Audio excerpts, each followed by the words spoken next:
Boa noite a todos, sejam todos muito bem-vindos a mais um estudo aqui no nosso grupo de estudo, e estamos provavelmente finalizando mais uma perícope da cura do endemoniado da sinagoga de Cafarnaum.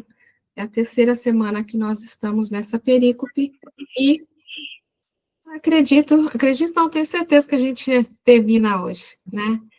Então vamos lá, porque falta só um pouquinho, né? Então, com certeza, a gente vai conseguir terminar.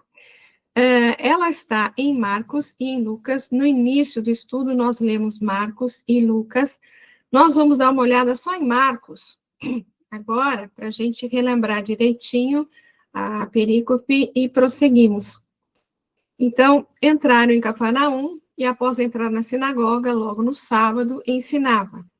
Maravilhavam-se do seu estudo, pois estava ensinando a eles como quem tem autoridade e não como os escribas. E logo estava na sinagoga deles um homem com espírito impuro, e ele gritou, dizendo: O que queres de nós, Jesus Nazareno? Vieste destruir-nos? Sei quem tu és, o Santo de Deus. Jesus o repreendeu, dizendo: Cala-te e sai dele. O espírito impuro convulsionando-o, bradando em alta voz, saiu dele. E todos ficaram assombrados, de sorte que debatiam entre si, dizendo: que é isso? Um novo ensino? Com autoridade ordena aos espíritos impuros, e eles o obedecem? A sua fama logo espalhou-se em todo lugar, por toda a circunvizinhança da Galileia. Só voltando aqui um pouquinho, né? Falando bem por alto aqui o que a gente viu, a gente falou de Cafarnaum, no sentido de Cafarnaum, né, de conforto, de consolo, de cura, de aconchego, né? E após entrar na sinagoga, logo no sábado ensinava, a gente viu que Jesus, como judeu, ele realmente frequentava a sinagoga todo sábado, como era de costume daquele povo, né? E ensinava. A gente falou a respeito desse verbo, a gente falou que relata exatamente a missão de Jesus aqui entre nós, né? E no segundo fala: maravilhavam-se do seu ensino, porque estava ensinando com autoridade, com que autoridade estava ensinando, né, que era diferente da dos escribas. Vimos que os escribas eram uma porcentagem pequena da população que sabia ler, sabia escrever, eram encarregados de ler, a cada sábado, ler ali a paraxá destinada para aquele sábado, reservada, né, para aquele sábado, e tecer alguns comentários. Entretanto, os comentários que eles teciam normalmente eram frases decoradas que eles tinham aprendido com seus rabinos, e que eram praticamente sempre repetidas, a mesma coisa, sem grandes emoções, sem grandes sentimentos ali, né? E a gente comentou da questão, comparamos até com alguns palestrantes que a gente ouve, que a gente sente a emoção deles e faz com que nós também fiquemos emocionados, né? Então, guardadas as devidas proporções, imagina-se a emoção que era ouvir Jesus falando sobre o seu ensino, né? Com que autoridade realmente ele falava, né? Com que emoção, falava realmente vindo do coração, né? E logo estava na sinagoga um homem com espírito impuro que grita: o que queres de nós, Jesus Nazareno? Vieste destruir-nos. Então, a gente comentou que é óbvio pela fala dele que ele sabia quem era Jesus que estava ali, né? Sabia que era o Messias, né? E a gente comentou sobre, bom, se ele sabia que viesse destruir-nos, né? Como está escrito aqui, se ele sabia disso, por que ele veio? Ou se ele estava ali, por que ele permaneceu ali? Por que ele não foi embora, né? E sobre isso a gente falou até sobre questões do Livro dos Espíritos, que fala sobre a hierarquia do poder dos espíritos superiores sobre os inferiores, que é uma questão, assim, realmente irresistível, né? Então, era uma força que Jesus exercia que era irresistível. Então, ele não tinha nem como fugir. Se tivesse, não tivesse na sinagoga e entrou, realmente ele foi atraído por aquela força que, segundo o livro dos Espíritos, realmente é irresistível, né? E no 25 ali, Jesus o repreende, diz, cala-te e sai dele, né? Esse cala-te, eu acho que eu comentei isso, mas deixei claro que é um posicionamento meu, não sei se tem a ver ou não. A gente está no primeiro capítulo de Marcos, no quarto capítulo de Lucas, ou seja, isso refere-se provavelmente no início da trajetória de Jesus aqui, né? Então, provavelmente não era o momento de se identificar como Messias, né? Então, esse cala-te já é porque ele estava identificando, né? Tu és, sei quem tu és, o Santo de Deus. Quer dizer, e Jesus, ele sabia que ele tinha diante dali um Messias, né? Então, talvez esse cala-te aqui fosse, né, no sentido de, olha, fica quietinho aí que não é hora de eu me identificar aqui, não. Fica quietinho e sai dele, né? E saiu convulsionando. A gente trabalhou bastante aqui, na semana passada a questão da obsessão, da subjugação, né, da possessão, né? Então, a gente trabalhou bastante essas questões. E ficaram esses dois últimos versículos aqui para a gente ver hoje, né? Então, como eu falei, provavelmente vai ser mais curtinho o nosso estudo hoje, porque falta só isso aqui, não é tanta coisa para a gente ver.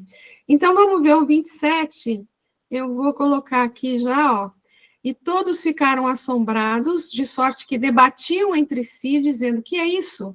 Um novo ensino? Com autoridade ordena aos espíritos impuros e eles o obedecem? E o mesmo versículo lá em Lucas tem poucas diferenças, né? Houve assombro sobre todos e conversaram uns com os outros, dizendo: que palavra é essa que com autoridade e poder ordena aos espíritos impuros e eles saem? Então, alguém quer comentar alguma coisa antes da gente começar a ler algumas coisas aí?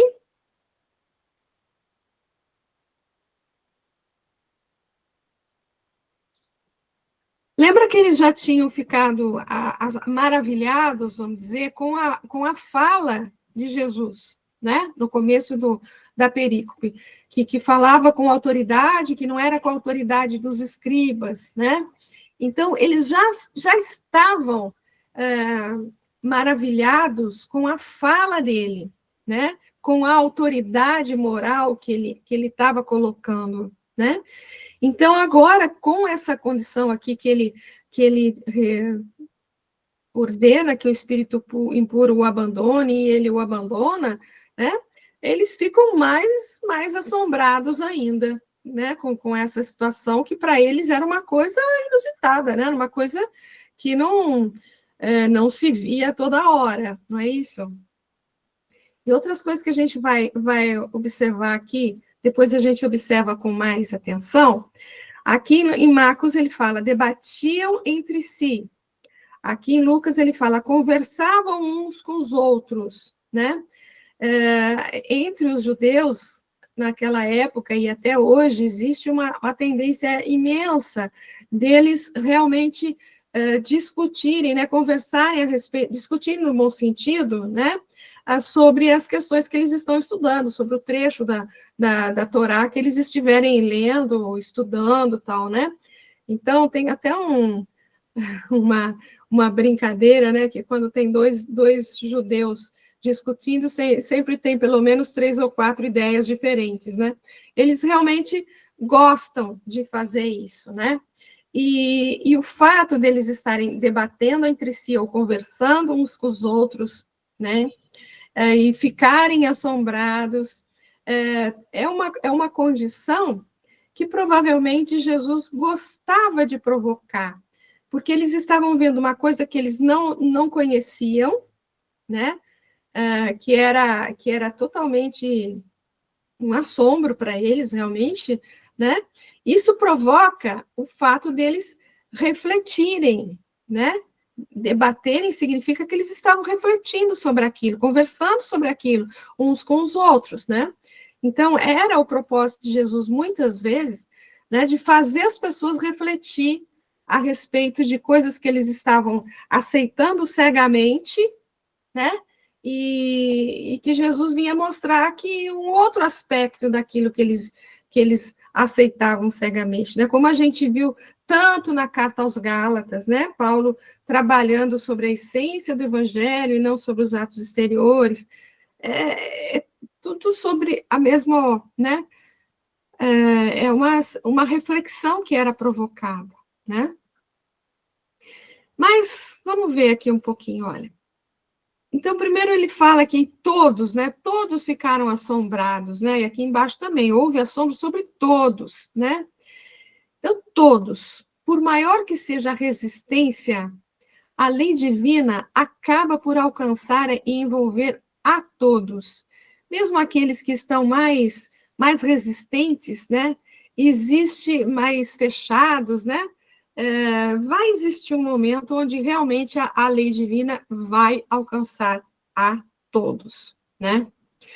E com relação ao assombrados, né? A ação é mais impactante do que a palavra. Lembra que a gente falou? Eles já ficaram maravilhados com a palavra de Jesus. Com a palavra, né? Agora, essa ação de Jesus deixa eles mais ainda assombrados e assustados. Então, a ação é mais impactante do que a palavra. E uma sensação de pequenez para eles, né? Que é a soma diante do tamanho da grandeza espiritual. Uma reverência interior, vamos dizer assim. Uma ação que até então estava para além do nosso universo. Falso entendimento dos milagres, né? Então, tem tudo isso, tudo tem a ver com os assombrados lá, né? Para eles foi um milagre. Hoje a gente já entende que não foi um milagre, né? Então, tem a questão de ficarem assombrados tem a ver com o falso entendimento do que eles entendiam como milagre, né? Estava muito além do entendimento deles, do conhecimento que eles tinham até então. E aqui tem um exemplo, aqui embaixo, de Simão Pedro, onde ele fica, vamos dizer assim, assombrado, né?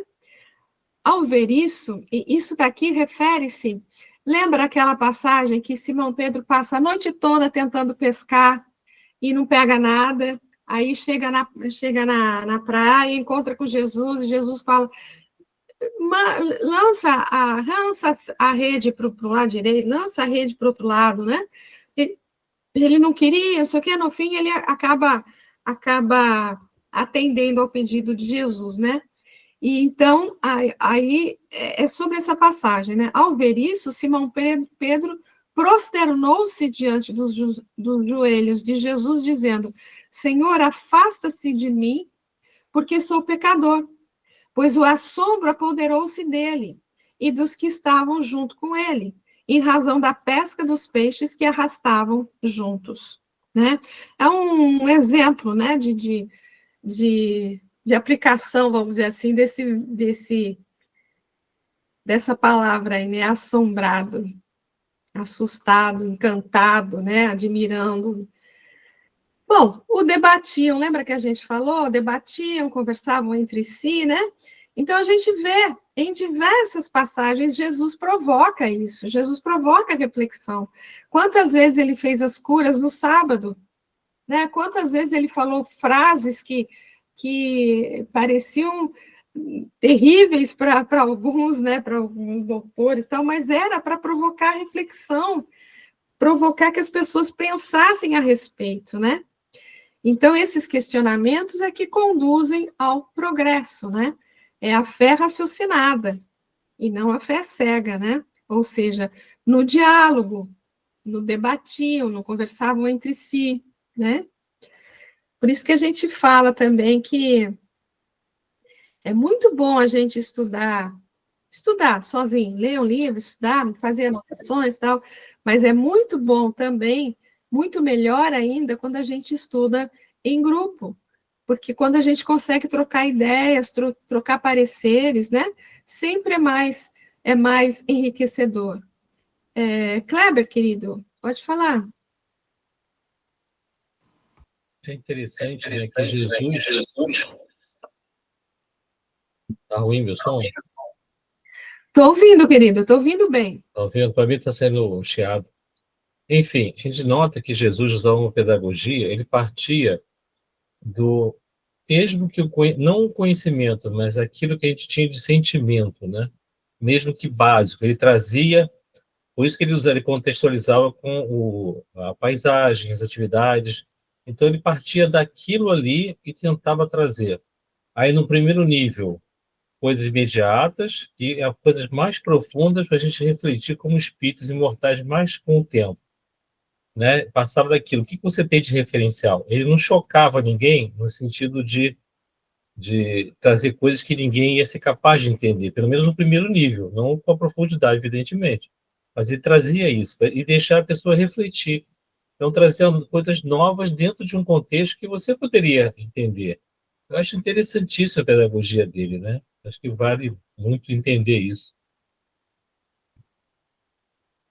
Com certeza, meu amigo, com certeza. Era a capacidade maravilhosa que ele tinha, obviamente, né, de utilizar, a princípio, como você falou, as coisas do dia a dia, né, a, a, a semente, a dracma, a ovelha, enfim, as coisas do dia a dia deles mesmo, né, o odre, enfim. Não, além disso, eu esqueci de falar o principal, né? Ele É, trazia amor nas palavras dele. certeza. Você coloca amor, aí você faz com que as pessoas sintam a vontade de fazer realmente uma reflexão. É incrível. Exatamente. Lenice? Queridos, ver, Valdete, assim, eu pensando que quando Cristo penetra, né, na nossa alma, ou está diante de nós, né, com a harmonia do verbo, mas harmonizado com a ação, com o sentimento, com a palavra, e traz confusão para nós, porque é uma luz muito grande. E aí há esses gritos dentro de nós, né, da sombra, com o nosso medo, com a fé, tudo misturado. Então, é natural que a gente naquele momento, a gente tenha medo, agita, tudo se agita dentro de nós, né? Porque nenhum coração resiste a esse despertamento, principalmente esse chamado do Cristo penetrando nas nossas consciências, né? Olha, reflete, pensa, isso aqui a gente vibrar no outro tônus, não é, Valdete? Com certeza. Ele é o educador das almas, né? Então ele não combate o mal com violência, mas com vibração de amor, de serenidade. Então isso mexe com qualquer um. E a autoridade dele, é lógico, não vem de um poder, mas da coerência e da pureza que ele emite. Então, é natural que a gente se debate todo dentro de nós e começa essa degladiação dentro de nós mesmos, para entender aquilo, né? Que é isso novo? Que vibração é essa nova? Muito bom, Lenise, eu adorei a sua fala. Muito bom mesmo. Que bom que eu ajudei. Sempre ajuda, minha flor, sempre ajuda. Eu não preciso nem comentar nada, você falou muito bem, maravilhoso. Eu vou prosseguir aqui mais um pouquinho. Aí a gente está falando, né, já que a gente está falando dessa coisa de fazer refletir e tal, então eu peguei algumas coisinhas aqui do Evangelho sobre a fé raciocinada, a fé cega, né? Então está no Evangelho segundo o Espiritismo, olha. Do ponto de vista religioso, a fé consiste na crença em dogmas especiais, que constituem as diversas religiões. Todas elas têm seus artigos de fé. Sob esse aspecto, pode a fé ser raciocinada ou cega. Nada examinando, a fé cega, primeiro, né, aceita, sem verificação, assim o verdadeiro como o falso. E a cada passo se choca com a evidência e a razão. Levada ao excesso, produz o fanatismo. Em assentando no erro, cedo ou tarde desmorona, né? E prosseguindo mais um pouco aí no mesmo texto, somente a fé que se baseia na verdade garante o futuro, porque nada tem a temer do progresso das luzes, dado que o que é verdadeiro na obscuridade também o é à luz meridiana. Cada religião pretende ter a posse exclusiva da verdade. Preconizar a alguém a fé cega sobre um ponto de crença é confessar-se impotente para demonstrar que está com a razão. Fazer a pessoa acreditar, né, sem demonstrar nada, né, sem provar nada, é colocar-se impotente para demonstrar que está com razão. E ainda na mesma sequência, né, na Gênesis, somente as religiões estacionárias podem temer as descobertas da ciência, as quais funestas só o são as que se deixam distanciar pelas ideias progressistas, imobilizando-se no absolutismo de suas crenças. Elas, em geral, fazem tão mesquinha a ideia da divindade que não compreendem que assimilar as leis da natureza, que a ciência revela, é glorificar a Deus em suas obras. Fantástico isso, né? E assimilar as leis da natureza que a ciência revela é glorificar a Deus em suas obras. A gente fala, né? Cada um tem a sua missão dentro do concerto final, né? Desse grande espetáculo que é o mundo, né? Que é a obra divina, né? E alguns vêm com determinadas missões, assim, talvez o cientista nem acredita em Deus, mas o que ele demonstra glorifica a obra, né? Glorifica a Deus nas suas obras, né? Quem quer falar, Hermes? Eu ia falar boa noite a todos. Boa noite. Você acabou de falar, esse número 2 aí, quando fala os pobres de espírito do Evangelho, fala dos doutos, é que Deus não deixa, não dá para eles o conhecimento, mas que os pobres de espíritos simples, porque esses doutos, eles não aceitam a divindade, mas, como diz ali, né? Não compreende que assimilar as leis da natureza, que a ciência revela, glorificar a Deus. Eles aceitam a revelação da ciência, mas não sabem que é Deus que está revelando. Eu lembrei do Bem-aventurados dos Aflitos, parece que é o capítulo 7, se me fala a memória. É isso aí. Legal, muito bem. Então, uma religião que não estivesse, por nenhum ponto, em contradição com as leis da natureza, nada teria que temer do progresso e seria invulnerável. E lembra aquele que comentavam entre si, discutiam entre si, conversavam entre si, lembra? Mostrando que o propósito da ação divina é unir as criaturas e seus respectivos potenciais na busca da verdade, pelo progresso, pelo conhecimento, ou seja, a importância do auxílio mútuo, que é o que a gente comentou, né? Estudar sozinho é muito bom, sempre é muito bom, mas estudar junto, quando um auxilia o outro, quando um faz um comentário que enriquece o estudo, né? É bom demais da conta, né? Por isso que eu gosto quando vocês falam, não quando vocês ficam calados, tá? Falem sempre. Prosseguindo, a força para progredir áurea o homem em si mesmo, ou o progresso é apenas fruto de um ensinamento?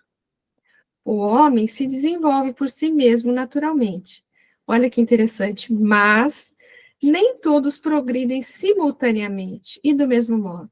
Dá-se, então, que os mais adiantados auxiliam o progresso dos outros por meio do contato social. Tem tudo a ver com essa questão que a gente acabou de falar aqui do auxílio mútuo, né? Do contato social.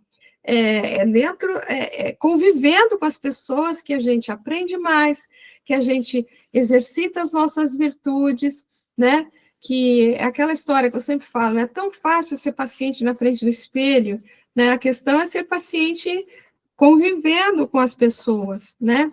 Então, é convivendo sempre. Está no livro dos Espíritos, nós não fomos criados para viver no isolamento, Isolados, o espírito se estiola, fala lá no Livro dos Espíritos, né? Ou seja, se deforma. Então,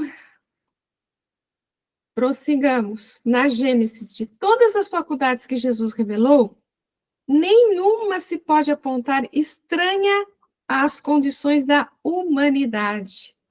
Nenhuma é uma faculdade que a gente um dia não vai conseguir, né? Pela superioridade, porém, da sua essência moral e de suas qualidades fluídicas, aquelas faculdades atingiam nele proporções muito acima das que são vulgares, ou seja, das nossas, né?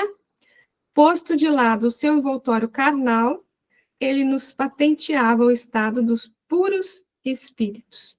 Então, ele falou, vós sois deuses, né? Farão tudo o que eu faço e muito mais. Então, um dia chegaremos lá com certeza. E lembra que eles falam, o que é isso? É um novo ensino, né? Novo para aqueles indivíduos, mas é tão antigo quanto a própria criação. Mas para o entendimento, cada coisa vem a seu tempo, né?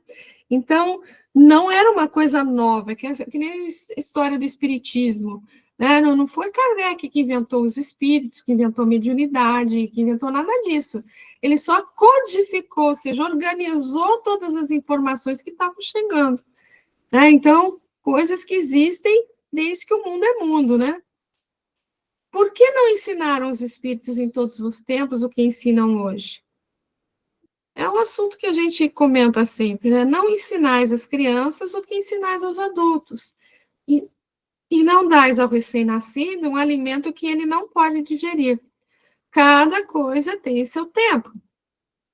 Eles ensinaram muitas coisas que os homens não compreenderam ou adulteraram, mas que podem compreender agora, com seus ensinos, embora incompletos, hein? Eles não ensinaram tudo para a gente. Prepararam o terreno para receber a semente que vai frutificar.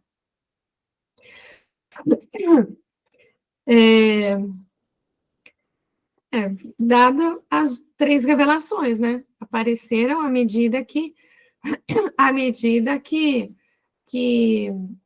a humanidade estava pronta para receber, né?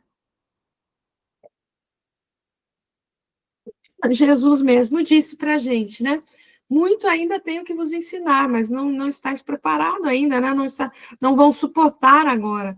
Mas eu vou mandar o Paracleto, que vai recordar a vocês, né, muitas coisas que eu ensinei que vocês esqueceram, né? Está lá em João isso. No Evangelho ainda segundo o Espiritismo, as gerações têm sua infância, sua juventude, sua maturidade. Cada coisa tem que vir à época própria. Mas o que a prudência manda calar, momentaneamente, cedo ou tarde, será descoberto. Porque chegados a certo grau de desenvolvimento, os homens procuram por si mesmos a luz viva, pesa-lhes a obscuridade. Tendo-lhes Deus outorgado a inteligência para compreender e se guiarem por entre as coisas da terra e do céu, eles tratam de raciocinar sobre sua fé. É então que não se deve pôr a candeia debaixo do alqueire, visto que sem a luz da razão desfalece a fé.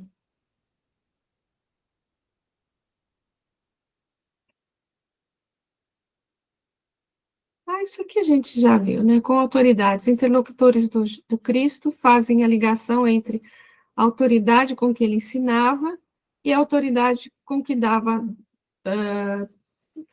o dava tamanho domínio sobre os espíritos impuros. Então, eles estavam relacionando a autoridade que eles tinham se maravilhado no início, né?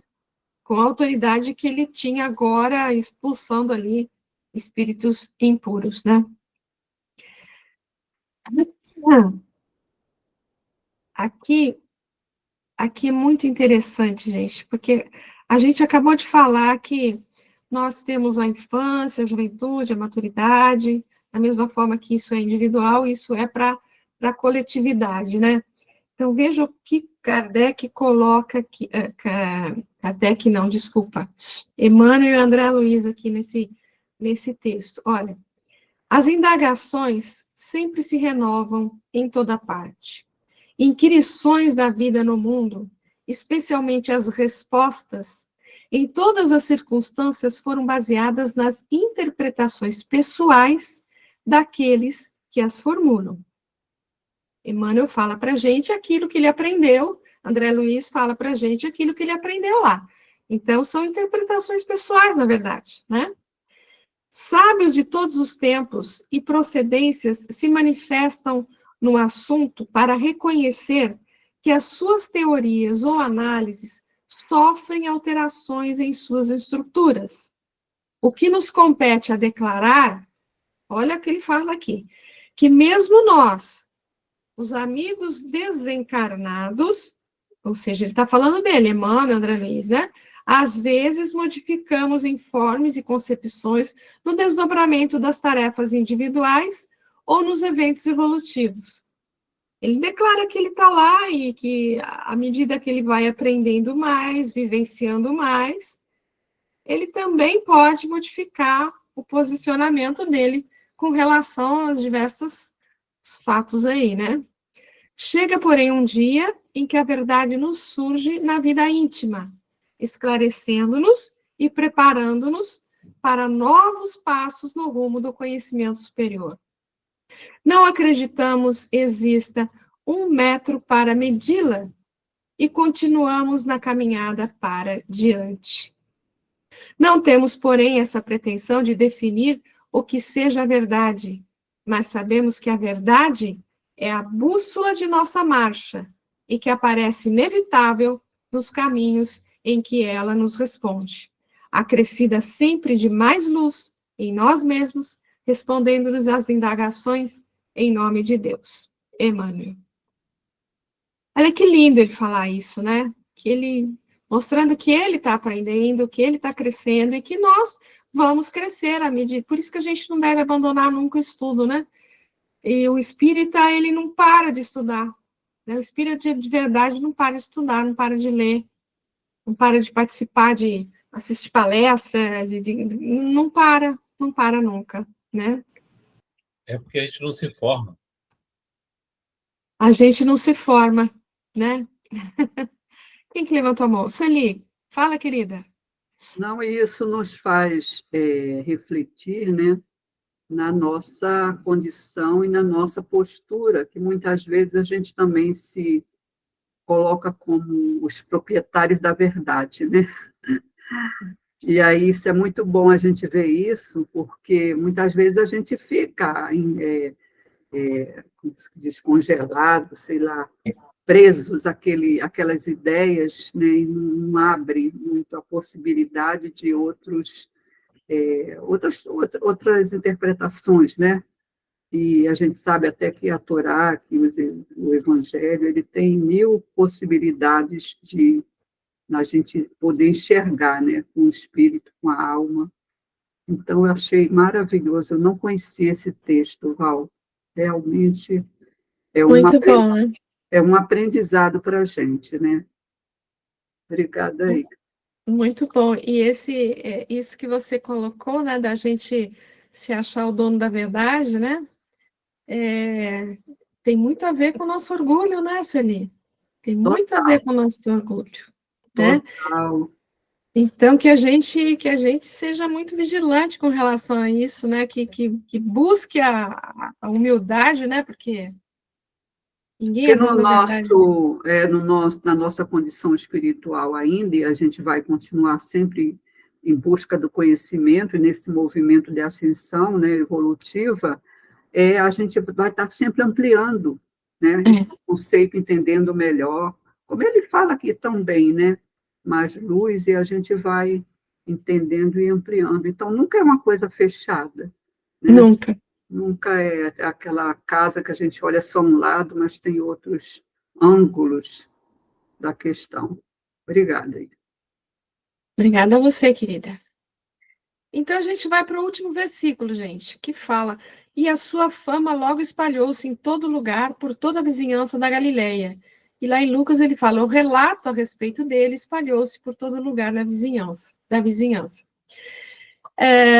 Então, a coisa que me ocorre aqui, por que a gente não bate palma para o palestrante na casa espírita, né? A gente não deve bater palma para o palestrante, né?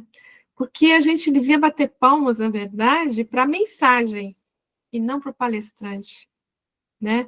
Então, a fama, que talvez realmente Jesus precisasse, né, que a mensagem dele tivesse fama, né? A mensagem dele se espalhasse.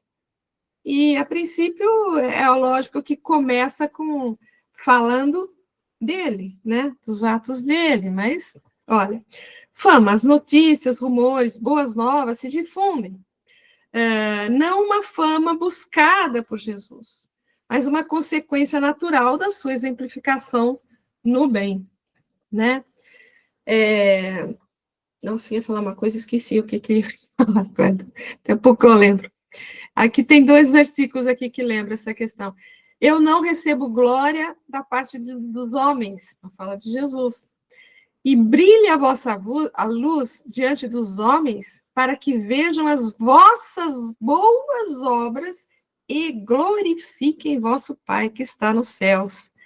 Então, que brilhe a vossa luz é que você prossiga, né, adquirindo cada vez mais conhecimento e se tornando cada vez mais uma pessoa melhor, para que você possa dar bons exemplos, porque esses bons exemplos vão glorificar o vosso Pai que está no céu, né? Não é a gente procurar a fama. E essa coisa de espalhar, né? Lembrei o que eu queria falar. Isso é muito nosso ainda, né? Porque no começo aqui da nossa reunião, né? A gente fez um exemplo disso aqui, exatamente disso. Antes de começar a reunião, nós estávamos falando de uma palestrante que foi muito boa, né? Isso o Kleber até que falou. Então, a gente faz isso, né? A gente faz isso. Nossa, assistir a palestra de fulano de tal, ela é fantástica. Então, a gente vai espalhando para os outros, né? Tudo bem, a gente espalha que a pessoa é muito boa, mas o que foi bom mesmo foi a mensagem que ela trouxe, né? Foi a mensagem que ela trouxe. Então, isso é bem nosso mesmo ainda, né? Bem nosso. Olha, sobre essa questão de fama, né? Ainda no Evangelho segundo o Espiritismo. Não é virtuoso aquele que faz ostentação da sua virtude, aquele que fala, né? Tem orgulho de ser humilde, né? Onde já se viu isso? Pois que lhe falta a qualidade principal, a modéstia, e tem o vício que mais se lhe opõe, o orgulho. A virtude verdadeiramente digna desse nome não gosta de estadear-se. Adivinham na ela, porém, se oculta na obscuridade e foge à admiração das massas. São Vicente de Paula era virtuosos e dignos também ocultares, e muitos outros quase desconhecidos do mundo, mas conhecidos por Deus. Todos esses homens de bem ignoravam que fossem virtuosos, deixavam-se ir ao sabor de suas santas inspirações e praticavam o bem com desinteresse completo e inteiro esquecimento de si mesmos.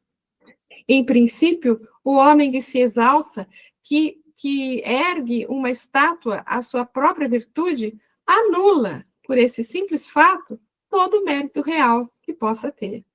Entretanto, que direi daquele cujo único valor consiste em parecer o que não é?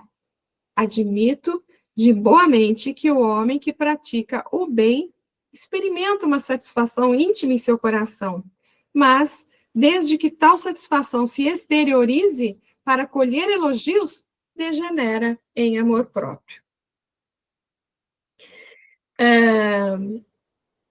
Aqui me lembro que eu até comentei numa última palestra aí, ó.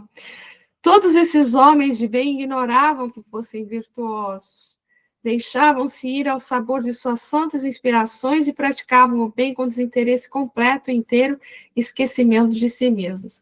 A gente tem, na história aí do cristianismo nascente, muitos exemplos, né? Muitos exemplos dos nossos, eu diria, dos nossos heróis de outrora, né?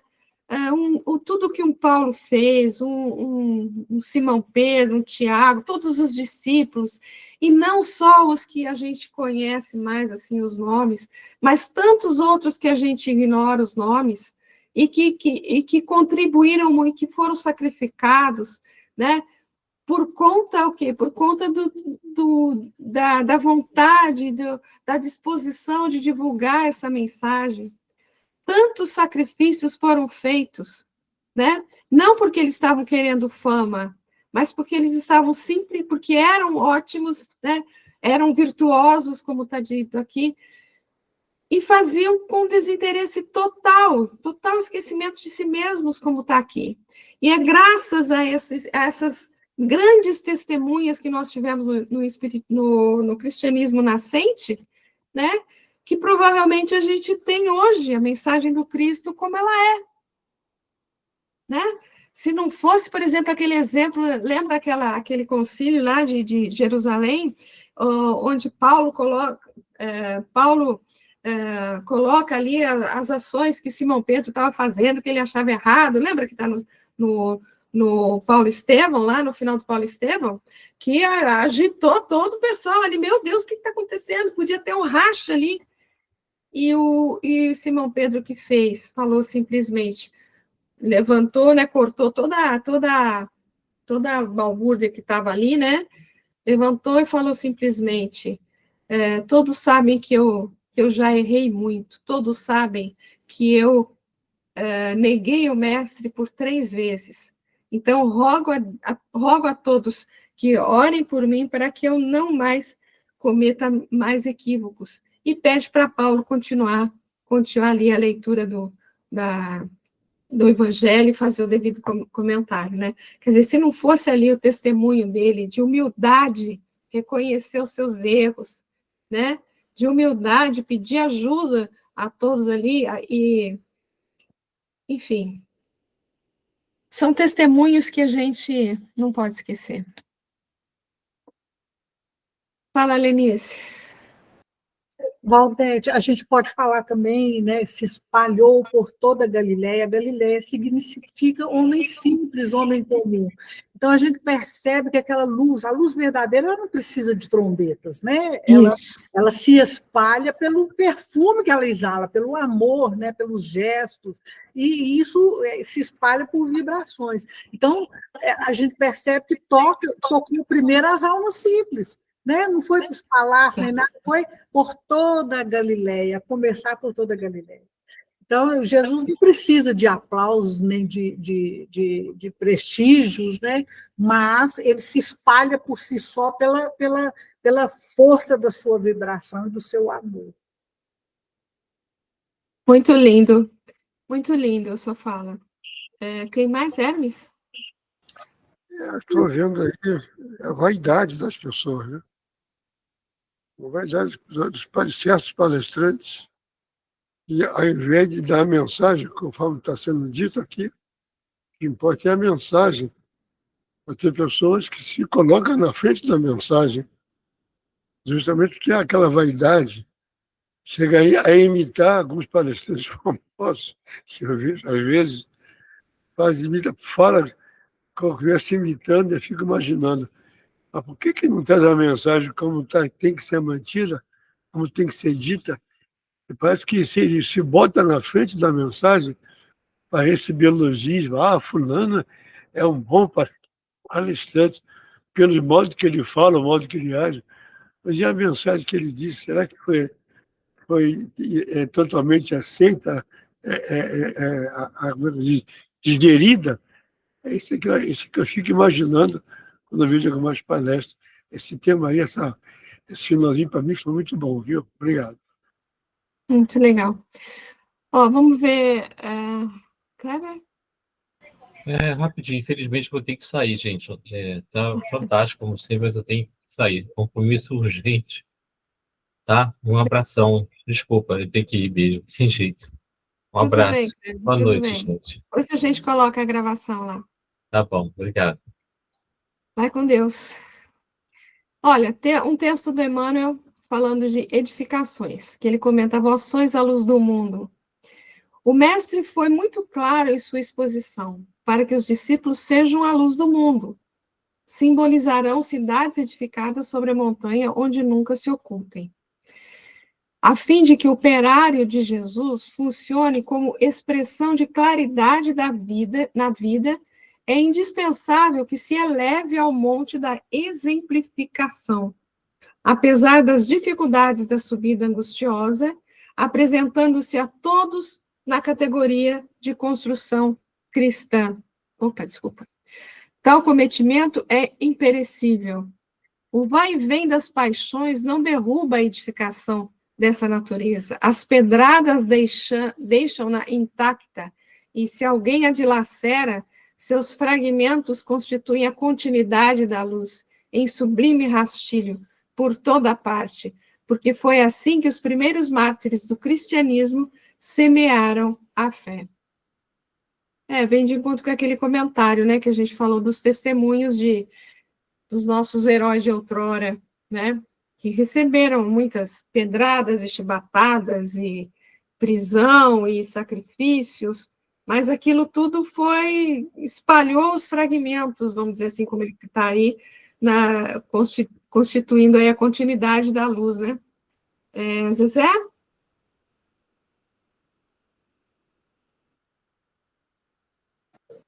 Oi, pessoal. Boa noite. Boa noite. Muito bom estudo. Quanto a essa questão dos elogios, tal, tem uma lição no Pão Nosso, intitulada Elogios. Né? Por coincidência, eu abri essa lição ontem, né? E agora me veio a lembrança, porque Emmanuel fala, né, de Lucas, capítulo 11, versículo 28. Antes, bem-aventurados os que ouvem a palavra de Deus e a aguardam, né? Porque ele fala daquela passagem que Jesus está falando, e uma mulher se levanta e começa a falar das bem-aventuranças que deviam caber a Maria por haver contribuído na vinda do Salvador à face da terra, né? Mas Jesus vai e responde, né, que antes de tudo serão bem-aventurados os que ouvem a revelação de Deus e lhe praticam os ensinamentos, né? E aí Emmanuel fala, né, que essa passagem ele fala de campanha, né? Passagem constitui esclarecimento vivo para que não se amorteça entre os discípulos sinceros a campanha contra o elogio pessoal, veneno das obras mais santas a sufocar-lhes os propósitos e esperanças, né? Então ele fala, se nós admiramos algum trabalhador, tal, não ficar perturbando com palavras, né? Mas procurar, assim, ajudando com boa vontade, com entendimento, com a execução, né, daquele ministério que ele está executando, né? E aí, falando que, acima de tudo, nós brilham os divinos dons daqueles que ouvem a palavra do Senhor, colocando-as em prática, né? Então, para que a gente busque, né, a prática, porque realmente as palavras saem fácil, né, com facilidade, mas a vivência, né, como esses que nos antecederam fizeram, né, porque não foram propriamente as palavras, mas aquela experiência, né, entre aqueles que estavam próximos e que foi aquele dilatando, né, entre outros e outros e outros, como no caso de Jesus, né, ele fala, cura o endemoniado ali, e todos começam a falar e se espalha, né, ali pela Galileia, o seu dom, a sua grandeza, né? E assim esses que nos antecederam também assim fizeram, né? vivenciaram o Evangelho, né? É o nosso maior desafio, né? A cada dia a gente buscar realmente colocar essas lições no nosso cotidiano, né? Com aqueles próximos, mais próximos de nós, né? Isso. Muito bom, Zezé. Você sabe que eu li recentemente esse texto aí, Elogios, que você comentou. Eu devia ter lembrado de colocar aqui. Muito legal mesmo esse texto aí. Ele é bom. Interessante você lembrar. Muito legal. Lenice? Eu estava pensando aqui nesse elogio. Às vezes a gente até procura, assim, às vezes nem é consciente, mas cavar um elogio, né, uma coisa. Mas às vezes é importante. Quantas vezes, às vezes, a gente está sentindo para baixo na invigilância, na nossa invigilância, às vezes a gente está sentindo para baixo e precisa, às vezes, de alguma orientação naquele sentido, um incentivo. Aí é que está a diferença, né? Porque a gente precisa de incentivo. Hoje mesmo, né, falando assim rapidinho, que entrou no assunto, eu estava um pouco para baixo. Aí a minha sobrinha virou e falou assim, ela me chama de mãe do neném, que eu era mãe do priminho dela, um pouquinho mais novo que ela. Aí, Valdete, ela fala assim para mim, não, nas pequenas coisas também a gente consegue as realizações grandes, às vezes a gente pensa que não é nada, mas não precisa de afazeres grandiosos, precisa de gota a gota. Aí eu falei, nossa, me fez tão bem, porque às vezes a gente está sentindo assim, e precisa de um incentivo, né? Mas tem que saber, como é que eu falo, onde começa um e quando é o outro, né, Valdete? Não é, aí, nesse caso, eu acho que você não está cavando um elogio, mas você está precisando de um incentivo, porque você está vigilante, né? Muito legal, né, você falar isso, porque existe ali um bom senso também, vamos dizer assim, né, do caminho do meio, né, que você pode falar, legal a sua palestra, tudo bem, né, mas ficar, nossa, maravilhoso, aí já é outro esquema, né, então tudo tem o caminho do meio, realmente, né, tudo tem um bom senso, e conforme a situação, né, é difícil a gente falar pau, pedra, né, não é bem assim, né, o Hermes... E o lance todo, Valdete, só complementando, não é propriamente, às vezes, a pessoa que fala, né? É como a gente ouve, né? Porque, por exemplo, eu também faço palestra, né? E quando alguém vem e faz algum comentário, eu já tenho uma resposta sempre pronta, sabe? Eu falo assim, o Evangelho realmente o Evangelho é lindo, sabe? É aquilo que você falou. Não é às vezes, é a mensagem que tem que ser absorvida, a beleza da mensagem, né? Muito legal isso, é muito legal. Primeiro Hermes, depois o Celi. Ok, dentro desse assunto, tem que observar quando a pessoa diz, a sua palestra foi muito boa, gostei, bem instrutiva. Ou então dizer, puxa, foi bom, como você fala bem. Tem que diferenciar isso, né? Eu, quando faço palestra, às vezes eu espero a minha esposa, que ela trabalha também na casa, nas sextas-feiras, então a palestra termina mais cedo, eu fico esperando a saída dela. E o pessoal da palestra toma passe, eu vejo que as pessoas passam e me cumprimentam, sorriem, mas inclusive dizem, puxa, o assunto foi muito bom, gostei do assunto. E dizer, aquilo não é dizer que eu gostei da sua palestra, eu não gostei de ver que o senhor falou bem, então gostei do assunto, gostei dos ensinamentos. Isso para mim é um feedback bom, porque eu procuro melhorar cada vez mais, né? Mas agora a pessoa chega para mim, poxa, como você fala bem, como você... aquilo para mim não tem, é supérfluo, não tem valor. Então eu digo, então eu preciso melhorar, porque eu não estou passando a mensagem que Jesus, eu estou passando a minha vaidade. Então serve como alerta para mim e para vários outros, talvez, que fazem palestra. É isso aí. Sueli? Um pouquinho só na contramão disso, mas no mesmo assunto, né? Eu me lembro muito, não sei se vocês conheceram, a Valdete deve ter conhecido o altivo do Centro Espírita Leon Denis. Eu não conheci, eu sei assim, Sabe assim, né? sobre ele, mas conhecer, eu não conheci, não. Uma pessoa assim, muito realmente que contribuiu muito, né? Fundou vários centros e era aquele espírito bem caibachutel, assim, do espírito, né? Batalhador.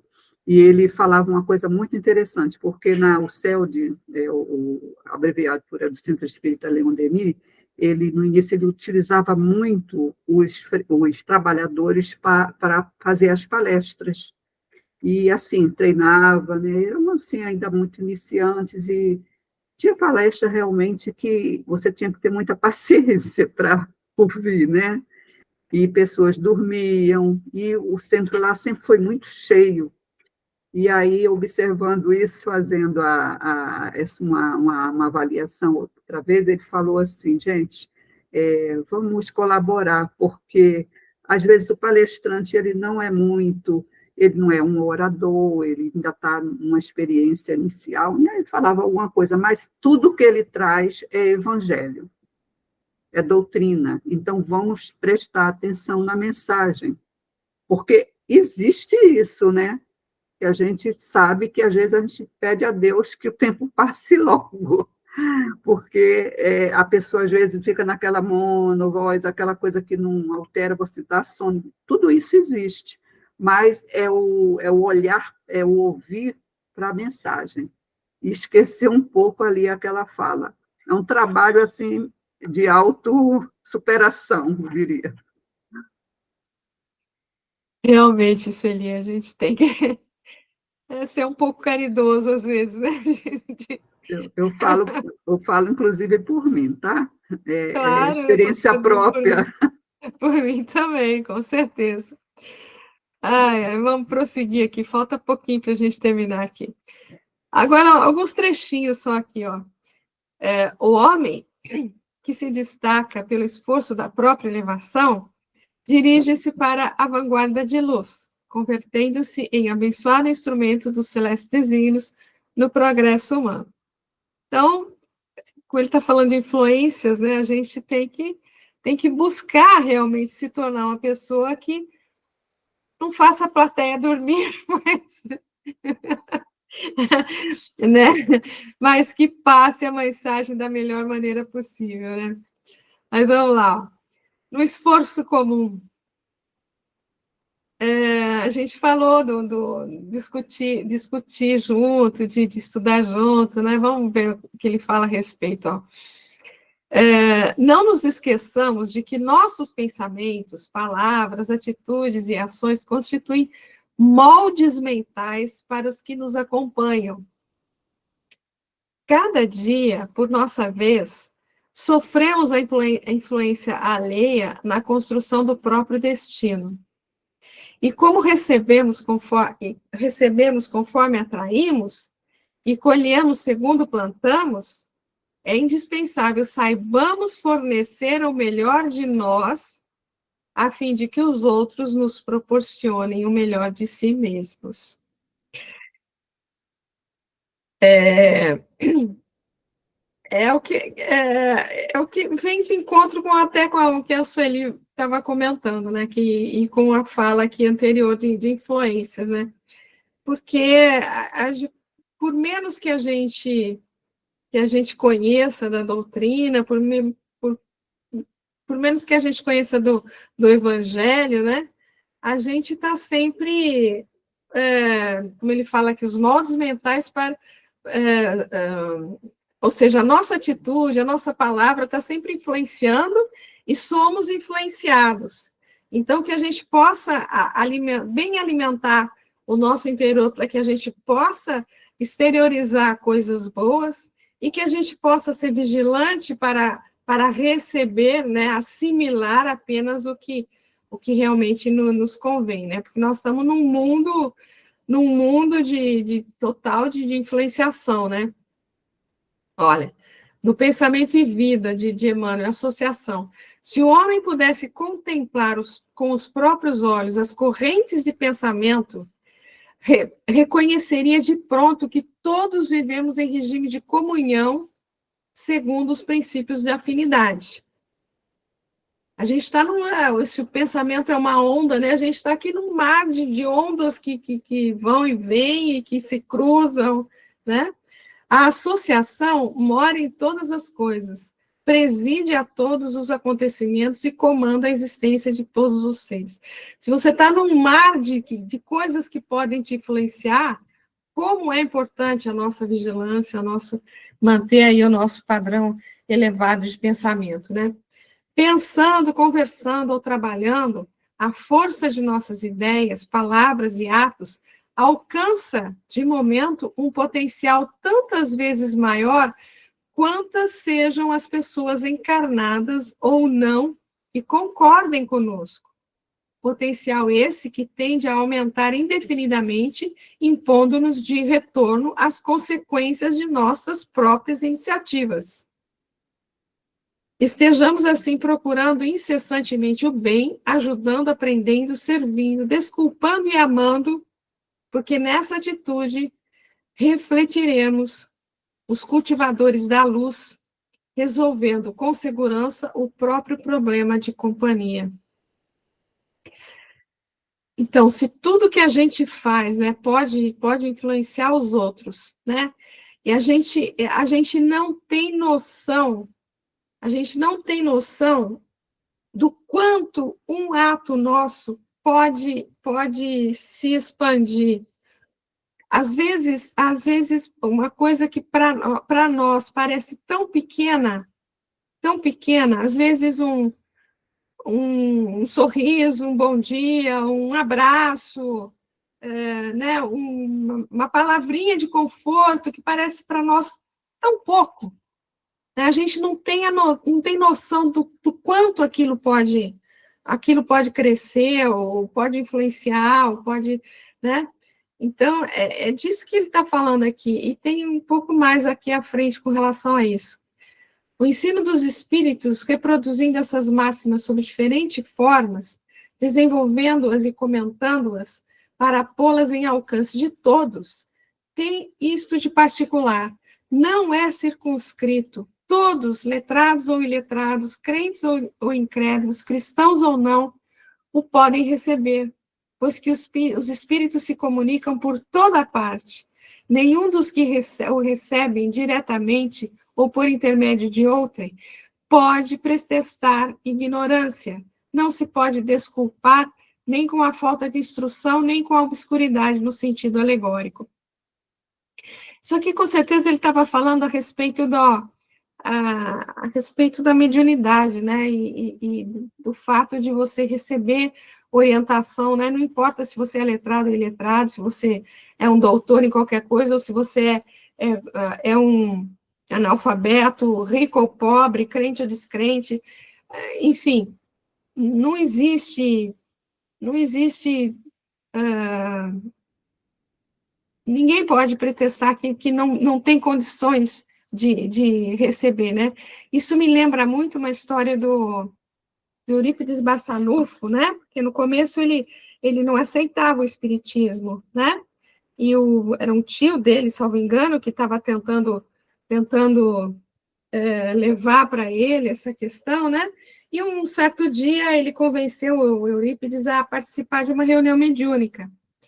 E na reunião, ele assistindo à reunião, né, vendo ali alguns espíritos se manifestando, tudo, né, ele pensa só, né, eu só vou acreditar nisso se o fulano de tal, não lembro o nome da pessoa, mas era uma pessoa, assim, bastante, um analfabeto, praticamente, né, uma pessoa sem instrução nenhuma, né, se o fulano de tal manifestar, aí...